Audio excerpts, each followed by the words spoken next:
president of MrBeast, and we're going to chat about the creator economy for a little bit. You guys all down for that? All right. Have a seat. Have a seat. Have a seat. So Mark and I have known each other for a long time. Also OG in the space. We actually had Drew from Tube Filter here yesterday on stage. Good. But you helped start Tube Filter. You worked with the Fine Brothers. Talk about your history, what you did, and then now a little bit about what you do for MrBeast. Yeah, I'll make it brief because let's talk about the good new stuff. I stumbled into the creator economy like a lot of people did. I was fortunate enough to be out in LA in 2005, 2006. What was really it was a bunch of disparate groups of video podcasters, what would be the early YouTube creators. Some of those were sort of pre-YouTube in a way. And I, for whatever reason, decided to write about it, with Drew, and we created this whole community, or we sort of organized the community and then created an award show called the Streamy Awards. And it was a lot of fun.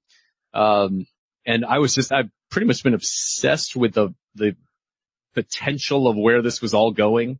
Like, we all knew what Jimmy is doing. Jimmy's MrBeast. So I'll say Jimmy a lot. But we all knew this was going to happen and be ready. But in the early days, it really wasn't. So much of the industry really wasn't believing in it. And then, of course, all the hosting wasn't there, the ad tech. I mean, it took so much to kind of get to where Jimmy could emerge. Yeah, and you really were at the forefront. I mean, you are, in many ways, there would not be a creator economy without you and without what you did at Tube Filter. And, you ran the Fine Brothers business for a while. You worked on Camp Dakota, one of the first movies with creators. I mean, I don't want to make you feel old, but man, you've done a lot for the creator economy. Thanks. I mean, there's a lot of people and there's a lot of creators who have come, and some have kind of hung it up and done other things or turned into like their next phase of their career. And I'm inspired by them. And I've always been sort of, for me, it's about, how can we build businesses that are sustainable with them? I think there's been a lot of waves of capital that have come into our space, and a lot of BS, frankly, where, and like the MCN era was a dark time. It was both it was a great time and a bit of a dark time. It was the best of times. It was the worst of times. I built one and sold it. Yeah. I mean, in many ways, it helped professionalize an industry. It created a lot of jobs that were like people learning how to be, channel managers, or do deep dives on analytics, or do brand deals with major brands. So in some ways, I got to give it some credit. On another level, it was the value was very thin at the MCN level. It was the creators ultimately who are building these valuable businesses, but never really saw that upside. Yeah. So now the tide has shifted where capital has figured out where the value is, and the value is right at the creators. You built venture capital based companies. You built and you came in and ran companies for creators with the Fine Brothers. Now you're president of MrBeast. Been there for, I guess, a couple years. Yeah. Compare what you do now and how it's the same and different in some of the other businesses that you've run in the past. Well, first of all, it's about a 7-day-a-week job. It's the most sustained job I've ever had. It's honestly one of those, you pinch yourself. You're like, I can't believe we're doing this. I mean, like, we're making up deal terms and then getting them at times, because there's this, I think, anytime there's something this scaled and this new, you can start, which is where I find the most interesting. When industries get a little too stagnant, it's the same way it's always been done. That bores me.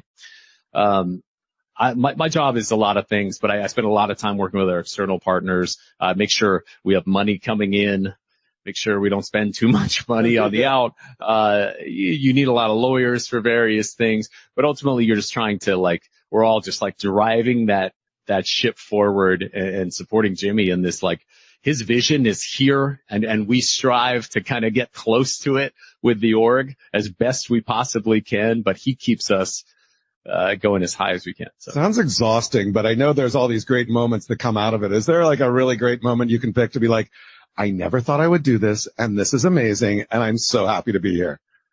Oh my God. I mean, right from the beginning, I was involved. We did this Squid Game, in real life. I think that was a turning point for our company. So I got there, summer of 21. We would produce Squid Game in, what was that, fall? I guess it was October. It came out in November. So October 20. We had about 3.5 weeks to recreate Squid Game, because it was a massive trend. We actually thought we were running a little late, and we had to design the games. And I realized, we all realized to some degree, no one had ever actually done red light, green light in real life, in real time, with a fair, equitable game with $500,000 online. We had to like design technology literally to detect and define motion. And then, so the most fascinating part for me was like, holy cow, we're going to work with all these technologists around the world. And none of this stuff would be possible without so many different collaborators. Sometimes they come from the creator community, and sometimes, like we were talking about William Osmond, he was a key part of the like detonators inside the little things that the contestants wore. We had to make a whole other system using accelerometers from iPhones to detect motion, and then test that all in 3 weeks. And that, it kind of like, you know what it did? It renewed my faith in YouTube, to be honest. I think maybe there was a period kind of post-pandemic. I think a lot of like the early YouTubers were starting to quit, and there was this sameness to a lot of the content. There was a lot of reaction-based content. We were making reaction content at we call it React Media. And it's just, it was what it was, right? It's sort of like, it's a little bit derivative, if we're being honest. And then there was this fearless, like absolute animal that is Jimmy, who is like, let's just go big. Let's keep building on that. And that just, frankly, like now I'm just like, we can do anything. Yeah. So. Yeah, that's awesome. Well, you talked about YouTube and what's happening there. It's interesting and you've seen this before as I have, waves of YouTubers who decide they've had enough. They may have started in 2010, 2011 and like, I'm done. We just recently saw that with Matt, Pat, and some others. Talk about the state of the creator economy as you see it now. It's YouTube short form. Creators are leaving. A lot of people are like, oh my God, all the creators are leaving. It's like, no, this has happened before. But talk about how you see that sort of state overall, and then we'll dive into some specific issues. Yeah, clearly the actual pool of creators is bigger than ever. And I think we all have started to widen the aperture of what a creator is. It could be a, third career professional. It could be a dentist who has taken to video and realized you can build a community. So I personally think it's as healthy as ever. The question really then becomes about like, are they those who want to scale and build creator businesses? There's an evolution happening. I think we're starting to see capital come directly into creator businesses, like the Dude Perfect deal that was announced. And then to some degree, these roll-ups that are happening that like, which is really part of what MatPat was a part of with Theorist. Time will tell if a creator brand can sustain after a creator has left it. I don't know that that's been proven yet. You could look at Nerdist, you could look at so many countless examples, like, are they really still strong brands that they were? Or are these sort of like glide paths down to like write-off? And so I don't know. But I do know there's more coming from it ever, and they're coming from all over the world. Yeah, we are exploring that issue about investing in creators and what that means. And I think when you look at some of the things that maybe have more potential to work out are sort of the ensembles where it's not just one creator, but it's like 4, 5, 6 people and you can bring people in and out. Or maybe it's the animation stuff like what Chris Williams is doing with Pocket Watch, where you just clone the voice of Ryan and then animated Ryan can last forever. I don't know. Yeah, well, Kid Space is really interesting, and you can do that. And I had a daughter and definitely experienced the insane. I mean, there was a point where we were probably spending $2,000 a year in like Target on Ryan's World toys, but then it ended pretty quick. So that time you have the consumer is pretty short, and obviously you have that aging issue with it. Animation helps. Yeah, it helps. For us, we are thinking a lot about, sure, we get the audience pretty young. Anyone who acquires audience on YouTube is going to start them young.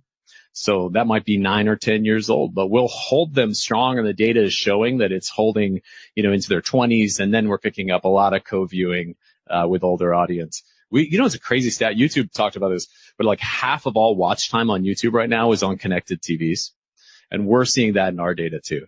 Meaning, like, we're a living room experience every other Saturday at noon. That's when it becomes really an event. And it's just massive spike right out of the gate. So we look at it as family viewing, and, we're obviously studying that more. Well, and so much of television was built on event viewing. My show's on at 10, my show's on at 8. I've got to go see it. You guys are doing that. And, even YouTube now is the biggest app on TV. I mean, it's surpassed time spent Netflix. So talk about YouTube is kind of, in many ways, I look and I think like YouTube is kind of taking over the world. They're like the everything app. They're music, they're TV, they're football, they're MrBeast. They're like all creators from all over the world. Can anybody compete with them? They were the steady Eddie all along, right? And what did they do? They had the three pillars: advertisers, users, and creators. And each one of those was important to the company. And they have stuck with that more than any other platform. Look at all the come and go creator funds. Look at the bait and switch we've had with Meta over the years. I mean, Meta, you got to love them because they're such a scaled platform, but they really didn't understand how to build a sustainable sandbox for creators to play in. And YouTube has been, very steady with that split ever since the partner program started. I think it'll be interesting to see. Obviously, there were some cutbacks in the creator support side of things, but I don't think that is anything less. I don't think you're seeing any pullback from supporting the fact they understand that people build because you can earn money and your library can earn money. I don't see that changing at all. Yeah. How do you think about short form and TikTok? And do you think TikTok will get shut down? It's obviously going to face, I do think that is a very real threat. A real threat. Shutdown is an interesting thing. It's just going to be a lot harder for a lot of brands to participate. Let's play this out a little bit. I think reality is nothing's really happening this year and a lot of appeals and a lot of court debates. But I think what you're going to see is as campaigns are getting planned, just some of these advertisers are like, we're going to sit out on TikTok. And that's a large part of course, how you monetize. So I think it's still there as like a marketing. It's interesting on the shop side for some creators. But I would be more heavily investing in YouTube Shorts and then building my long form strategy than going all in on TikTok. Yeah. We'll see what happens with TikTok. I want to shift gears a little bit and talk about formats and storytelling. Yeah. You talked a little bit about the React stuff. The Fine Brothers started it with, Kids React, Teens React, et cetera, et cetera. That was a big deal. You ran React Media for a while for them. Now it's challenge videos, retention editing, all the stuff that MrBeast really pioneered. And sometimes you look at YouTube and it looks like it's all that. But that seems to be changing too. And YouTube seems to go through these waves of formats. And even what you guys are doing are kind of slowing that down and doing more storytelling.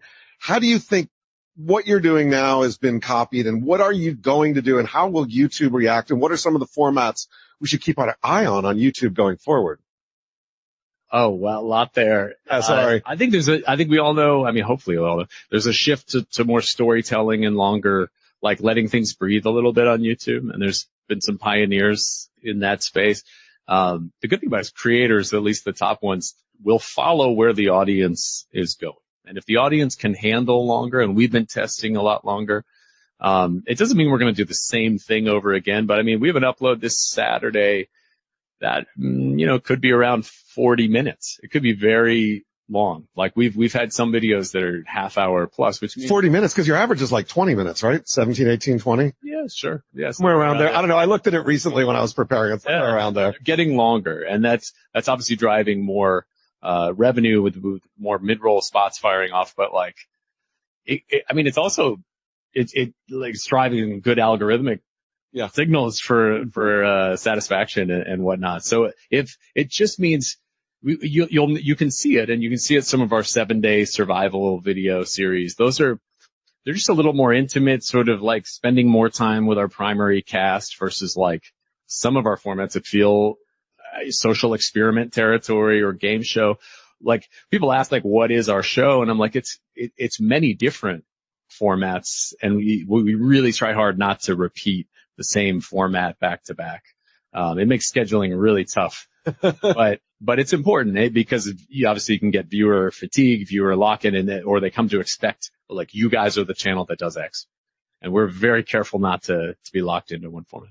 Speaking of long form, you remind me, and I wanted to just talk about the quality of the people working at MrBeast, because everyone I've met is amazing, top of their game, some of the best in the business. And I'm going to refer specifically to Dan Mace, who he's the chief content officer for MrBeast Philanthropy, released a 2.5-hour video that is basically a masterclass in making nonfiction style video on YouTube. Dan Mace. I started watching it on the plane coming here. It was an hour flight. I did not want the plane to land. It was so good. Talk a little bit about some of the people that you have there, and you lean into some of the longer formats. So 2.5 hours. I'm going to watch it all, not in one sitting, but I'm going to watch it all. A lot of this is credit to Jimmy. Like he likes to find he'll always sort of reach out to people like that he thinks are really smart in the space, even if they're just like have a small channel. But if they're onto something, he's like, hey, I like what you're doing. And that's helped build, like, so we're sort of breaking down traditional recruiting cycles, and we're just honestly finding some people on Twitter and Discord, and some of them are incredibly talented. They're all over the world. Dan Mace was, I guess, sort of an accident of like, we had a video scrap in South Africa, and Jimmy was in South Africa with Casey Neistat and Logan Paul, and it was a while ago, and he actually ended up like meeting up with Dan Mace, and that led to, I think a year later, he's like, hey, will you come run the channel for philanthropy? And it's just, if you look at, it's completely elevated the Beast Philanthropy channel. It's hard to do nonprofit, like mini documentaries and make those like YouTube optimal. And I think they've really, really found a way to do that. So you're getting just like very, very intimate human stories, but still mixed with like a bigger hook. Cause, you know, a lot of nonprofits struggle with, they'll do this great work and they struggle with telling the story at scale. And so anyway, I definitely recommend watching his video for sure. And it's amazing. I won't talk any more about it, but y'all go look at it. I need to finish it. Let's talk about some new ways that creators are trying to make money. I want to lean in a little bit around fast channels. You know, we had Vimeo here earlier this week. A lot of interesting stuff going on. You guys just announced a partnership with Amazon where you're doing a game show, which is amazing. And I'm going to do this quote from Jimmy, and then I'd love to get your take on, you know, even the specifics of what you're doing, but also broadly what it means for creators. But Jimmy said, my goal is to make the greatest show possible and prove YouTubers and creators can succeed on other platforms. That's a big deal. That's a lot of weight, not just making a great show for Amazon and you guys, but for everybody. Yeah. He knows the stakes are super high. The first show off of YouTube, and by the way, we're not leaving YouTube. It's just like, what does it look like to play on a streamer? But it has to be good. And to the point where it's going to take a lot of time, and we have to film it this summer, and it's like we have to keep our main channel show going. But it therefore is about, it's not about the money. It's about, can you have the creative freedom? Do you have the right platform partner? Are they big enough where they're global? So that ruled out some of the partners who are just like US or only have a smaller footprint. It really kind of puts you into like, if you want to play with a streamer, it's like maybe two that really can have a global hit. And that's the goal. It will be, there's a lot of surprises coming, but we did announce the largest contestant pool in unscripted competition show, as well as the largest cash prize for a show. And then lots more surprises coming, some cool distribution stuff we're going to play with. But that's exciting. And obviously we talked about Fast. We have a Roku channel. We have a Tubi channel. We're on Amazon Freevee. Got some others coming. Fast is such an interesting space. If you're a creator and you're obsessed with data and real-time data, it is a terrible space to be because these guys are living in like a whole other era of like, some of them are like, we can't get you data for 45 days. What? That was a major publicly traded company. And I was like, are you serious? Like, and you still, the data is pretty limited. So it's bizarre. I really hope some of them adopt more tech-minded product building, because like we want to see, like we're like, look, we'll make your platform better. Show it. We want to see like second by second where we're losing viewers, and we will change that. But it's still living in another era. We like it because it's just another avenue to like, monetize our content and then pick up, frankly, an older audience. Yeah, it's also a way to reuse the back catalog, right? You've got this catalog of awesome stuff. You're using that as a way to talk about other ways that you're thinking about that back catalog and how you can mine it, because not everybody's seen every Beast video. Yeah, it's pretty evergreen. Obviously, there's some tests we've been doing with X, formerly known as Twitter, where they are actually really leaning into video, if you haven't seen. And Jimmy's been pretty public about, hey, I'm going to put this video up. So we put the Cars video up. It's like a stair-step Cars video from like $1 to $100 million car, progressively nicer cars. And it's, I don't know, maybe 20-minute video or so, released in September of last year. I think it was January or February. Early this year, we released it on X. It's released as a native tweet, and it did incredibly well. They have a different impressions and views metric. The sort of nominal metric is over 200 million impressions of it. There is a view count that's not formally publicized that I won't get too specific with, but our ad part, what we found, I had heard, you know, everybody's kind of like, oh, Twitter, brands can't play there. And then all of a sudden our brands actually stepped up. They were like, we would love to, a lot of our existing brand partners jumped right in and, you know, bought pre-roll on that. And we're seeing, I actually do think cause it's really unique distribution where you're getting feed distribution, especially if you have a super scaled account. So you got to pace that out. So we're testing, Jimmy announced, I think we did over $1 million in revenue off of like 6 videos from back catalog. So I would watch that space carefully. Yeah, and Linda Yaccarino, who is the CEO, came from NBC and so knows that TV space really well. It'll be fascinating. I'm just curious, is anybody watching videos, longer form videos on X/Twitter here? We got 2 people. So a lot of work to be done. Someone's nodding over there. So it sounds like we got some work to be done. But the fact that you got that many views and that much revenue out of it on a test is fascinating. Yeah. I mean, when you look at that compared to Fast and some of the Fast channels, it's like, why are we even on this? And then others are doing quite well. So it actually, I mean, that space has a lot of variability. But yeah, no, I'm optimistic. Well, let's talk about another way that you guys have gotten more viewers for your videos, as well as an opportunity, I think, for the entire creator economy for people anywhere in the world to reach anybody anywhere in the world. And that's the sort of dubbing, translation, the way AI works on it. But you were a real leader in that. Taking your content, making a Spanish version, making a couple of others. In some cases, they were separate channels, and then YouTube allowed you to put them all on one channel. How is that dubbing, lip dubbing, whatever going and the opportunity you see? Because I think you said to me, it's hard to do. It's incredibly hard to do, and I'm, you know, proud to say we use humans to do it. A lot of AI tools out there, but we find that human dubbing is still the best product. That might change over time, but so we're in about 15 languages today. We call it localization of our content. So we do a human, I mean, the basic process is you translate, you get a transcript of the English when we lock with the lock audio.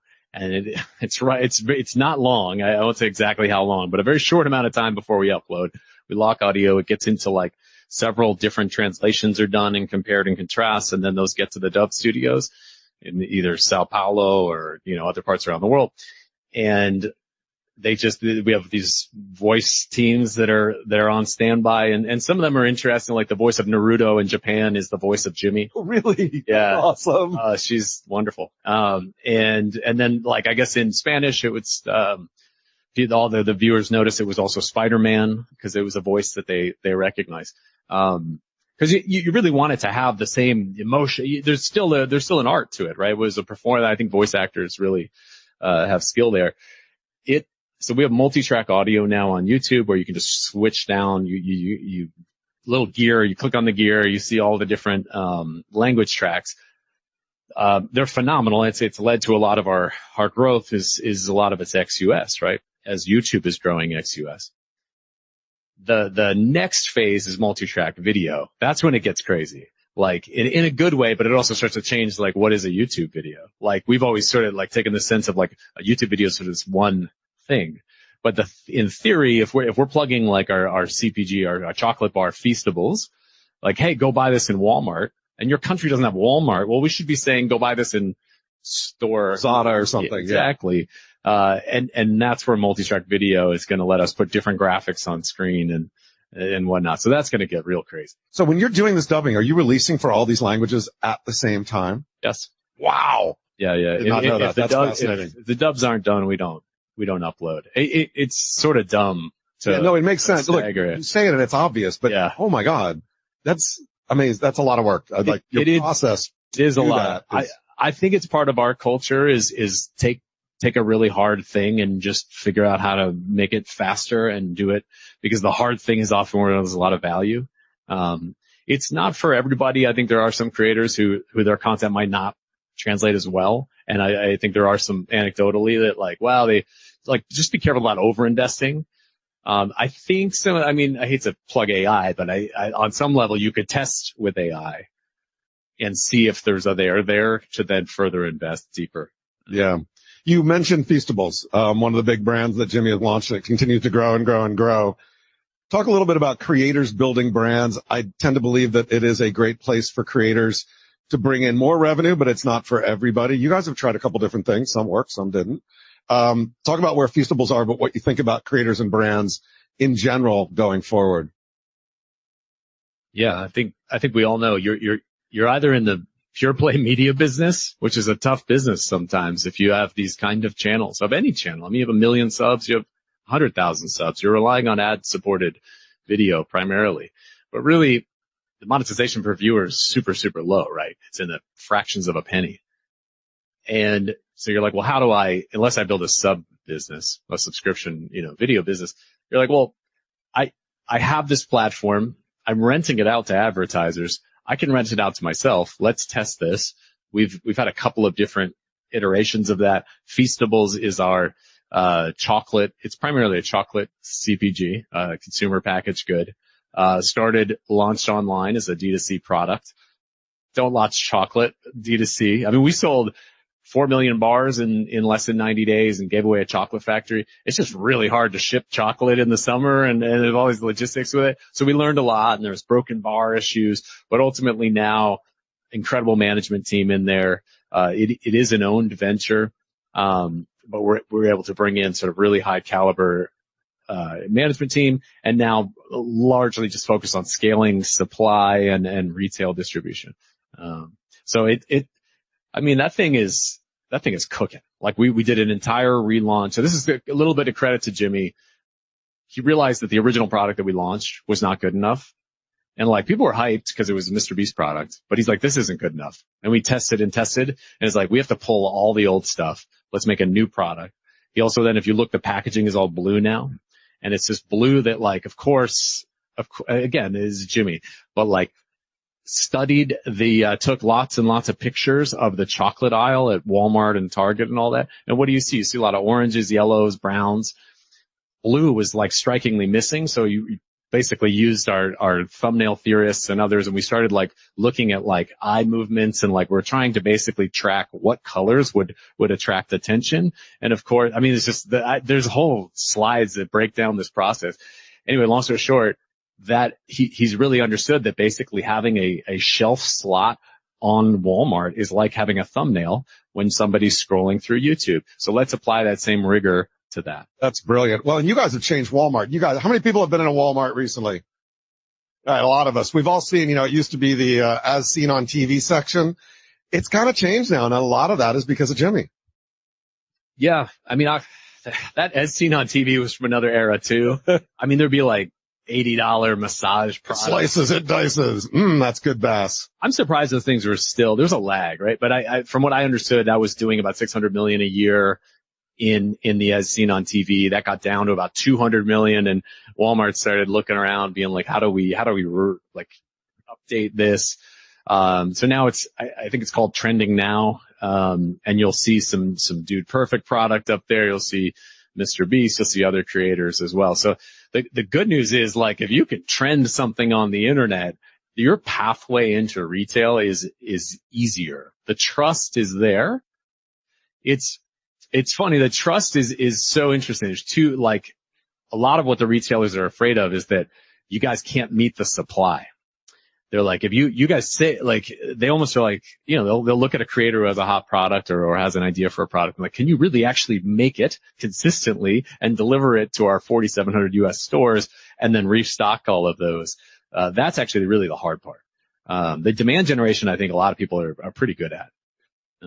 All right, we're running out of time. One last question for you. I will say that Marc did an amazing talk at VidCon last year. He's going to do another one this year. They said it's going to be even better. So you want us to hear more about this guy and what he's doing and what he's thinking and how he sees the creator economy? VidCon would be a great place to do that. But I'm going to get a jump on VidCon and ask you, pick a trend, one or two trends for 2025 that you think will be different from 2024. I mean, you can't deny the rise of AI content. And it's gonna get noisier in the feeds, not less noisy, even with these sort of authenticity tags that people are starting to mess with. So I think the idea of sort of scaled iteration and testing, everybody is going to have to test a lot of different things and we're going to have to embrace AI. So I'm going to take the like AI is an enabling tool that's going to make us all better creators position. And I do think like we all have to basically much more rigorously test thumbnails, like titling and hooks. We have a free tool. I'm going to plug our free tool here. Viewstats.com. We launched a data product. You can actually see you put in any channel, you can see, and then at a video level, you can see when they swap titles and you swap thumbnails. And you'll see us, we constantly are tweaking and repackaging. So I'm going to go with just you're going to have a very rigorous testing apparatus built in, even this year. Nice. Marc, thank you very much for coming. Really appreciate it. Give it up for Marc Hustvedt from MrBeast.